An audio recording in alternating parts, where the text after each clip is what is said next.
Hello doctors, मैं doctor Sanjeet. आज हम डिस्कस करेंगे एक लाइव पाइलोनेरल साइनस के केस को, जिसको क्षार सूत्र विधि द्वारा पूर्ण रूप से ठीक किया गया है। यह केस आप लोगों ने लाइव देखा है। लगभग 1.5 मंथ में इस केस को हम लोगों ने ठीक किया भी है।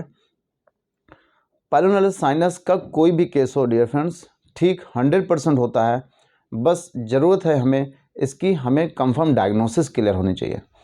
क्योंकि पाइलोनेरल साइनस क्या होता है पहले ये समझ लेते हैं, फिर ये कैसे हम इसको डायग्नोस करेंगे और कैसे हम इसको पूर्ण रूप से ठीक करेंगे क्षार सूत्र विधि द्वारा। चूँकि जो लाइव केस हम लोग डिस्कस करने जा रहे हैं, आप सभी के फ़ोन पे ये व्हाट्सएप पे सारी पिक्चर्स हैं, मैं स्क्रीन पे भी इसको लगा देता हूँ। पहले आप लोग देख लीजिए कि इस केस को कैसे ठीक किया गया। सबसे पहला पिक्चर आप देखिए कि इसमें एक जब फर्स्ट डे हमारे पास पेशेंट आया था, पहली पिक्चर आप देखिए। इसको क्या है, जो हमारा ग्लूटियल क्लेफ्ट है, एक वर्टिकल जो मिड लाइन आ रही है दोनों बटक्स के बीच में, आप देखिए इसमें एक ओपनिंग आपको दिख रही है। जो ये ओपनिंग होती है इसको हम प्राइमरी साइनस बोलते हैं। और इसके बाद में जो लेफ्ट लेटरल साइड में ऊपर की तरफ देख रहे हैं उसको सेकेंडरी से ओपनिंग बोलते हैं, सेकेंडरी साइनस बोलते हैं। नीचे अगर हम लोग थोड़ा सा नीचे की तरफ आए, जब हम वर्टिब्रल जो सैक्रम बोन से थोड़ा सा नीचे कॉकिक्स की तरफ जब आ रहे हैं, तो देखिए यहाँ पे एक एब्सेस टाइप का मिल रहा है। आप लोगों ने फील भी किया था ना। तो इसमें क्या था कि कलेक्शन था।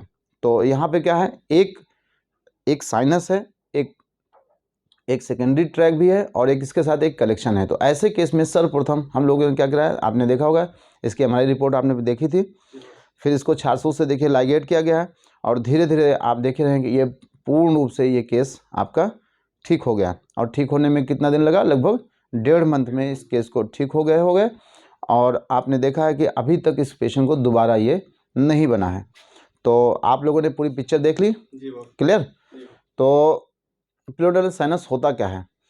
पिलोनाइडल मीन्स होता है नेक्स्ट ऑफ हेयर्स, यानी बालों का गुच्छा। ठीक है, पिलोनाइडल मतलब होता है बालों का गुच्छा, और साइनस मीन्स होता है अ टनल लाइक स्ट्रक्चर या एक tube like structure present below the skin over the sacrum और कॉकिक्स बोन। जो हमारी सैक्रम और कॉकिक्स बोन होती है, थोड़ा सा मैं पिक्चराइज करके आपको दिखाता हूँ।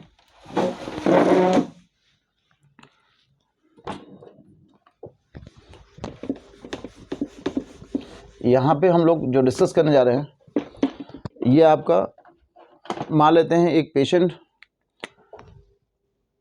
वो खड़ा हुआ है और ये इसके लेग्स हो गए, ये इसके क्या हो गए, बटक्स। ये क्या हो गए, बटक्स, या हम ग्लूटियल रीजन कहते हैं। ये जो लाइन आती है इसको हम बोलते हैं नेटल क्लेफ्ट। इसको क्या बोलते हैं, नेटल क्लेफ्ट। और यहीं पे जो होती है वो सैक्रम बोन होती है। सैक्रम के नीचे होती है कॉकिक्स। सैक्रम बोन जो होती है वो 4-5 बोन को के फ्यूजन से बनती है। जो सैक्रम होती है, वर्टिब्रल कॉलम आपने पढ़ा ना, जो सैक्रल बोन होती है उसमें S1 से लेके S5 तक ये 5 बोन इकट्ठा हो जाती है, सैक्रल बोन हो गई, और कॉकिक्स 4 बोन के फ्यूजन से बनती है। तो इसके ऊपर जो स्किन होती है, स्किन होती है सैक्रम और कॉकिक्स के ऊपर, उसके नीचे एक टनल लाइक स्ट्रक्चर होता है, एक ऐसे साइनस लाइक स्ट्रक्चर होता है जिसमें एक ओपनिंग भी मिल सकती है और दोनों तरफ भी ओपनिंग मिल सकती है। इसी को हम लोग बोलते हैं पाइलोनेरल साइनस। तो what is pilonidal sinus? A tunnel like structure present below the skin over the sacral region is called as pilonidal sinus. Pilonidal अगर ऐड करते हैं तो इसका मतलब है इसके अंदर बालों का कुछ गुच्छे भी मिलेंगे। तो इस जो साइनस है इसके नीचे क्या मिलेगा, बालों का गुच्छा। तो हम आपको अभी केस तो आपने देख ही लिया, कुछ और एग्जांपल दिखाते हैं। ये पिक्चर मैंने पहले भी कई बार शेयर किया, आप देख रहे हैं। ये क्या है, बटक्स दोनों हैं। ये ग्लूटियल क्लेफ्ट, ये जो एरिया देख रहे हैं, वर्टिकल लाइन देख रहे हैं, इसको हम लोग ग्लूटियल क्लेफ्ट बोलते हैं। और यहाँ पे देखिए हेयर है, हेयरी पर्सन है, और यहाँ पे 2-3 यहाँ पे आपने ओपनिंग देख रहे हैं। तो इस केस में आपने देखा 1 2 3 तो इसमें प्राइमरी साइनस है, और एक यहाँ पे साइड में है, तो वो क्या है, सेकेंडरी साइनस। ओके, इसमें देखिए एक ही लाइन में 4 ओपनिंग दिख रही हैं, तो ये सब क्या है, प्राइमरी साइनस हैं। ठीक है, इसी तरह इस पिक्चर में आप देख सकते हैं, यहाँ पे एक ओपनिंग है, ठीक है, ग्लूटियल क्लेफ्ट में है, दोनों बटक्स के बीच में, लेकिन एक यहाँ पे दूर है। तो ये सेकेंडरी साइनस और ये प्राइमरी साइनस। यहाँ पे जो बाल होते हैं हमारे, जो बैक साइड में जो हेयर्स होते हैं, ये या तो जो हेयर्स होते हैं वो इस स्किन को पंचर कर देते हैं, तो सेलुलाइटिस होती है। जब इन्फ्लामेशन होगा तो वहाँ पे इन्फेक्शन होगा, पस बनेगा, कैविटी बनेगी, तो हम उसे पिनोडुलर सिस्ट बोलते हैं। जब जैसे एग्जांपल में यहाँ पे देखें इस पिक्चर से, यहाँ पे एक हेयर्स है, हेयर्स ने क्या किया, यहाँ की या तो स्किन को पियर्स किया, जिसकी वजह से इन्फ्लामेशन हुआ, इन्फेक्शन हुआ, कैविटी बनी। तो जो कैविटी होती है उसको पिलोनाइलल सिस्ट बोलते हैं। इसमें ये हेयर्स, चूँकि इस सिस्ट के अंदर निगेटिव प्रेशर क्रिएट होता है, निगेटिव प्रेशर क्रिएट होने की वजह से जो आसपास के बाल टूटते हैं वो इसी के अंदर शक कर लिए जाते हैं, खींच लिए जाते हैं, जिसकी वजह से इसमें कलेक्शन हो जाता है। अब चूँकि फॉरेन बॉडी आ गई हमारी बॉडी में, तो फॉरेन बॉडी अगर कहीं भी हमारे शरीर में पड़ेगा तो वहाँ पे क्या होगा, वहाँ पे इन्फ्लामेशन होगा, पस का फॉर्मेशन होगा, तो यहाँ पे फ्लूइड भी मिलता है। तो पिनोडुलर अगर सिस्ट की बात की जाए तो a cavity which having tufts of hairs या nests of hairs along with fluid, तो ये हो गया पिनोडुलर सिस्ट।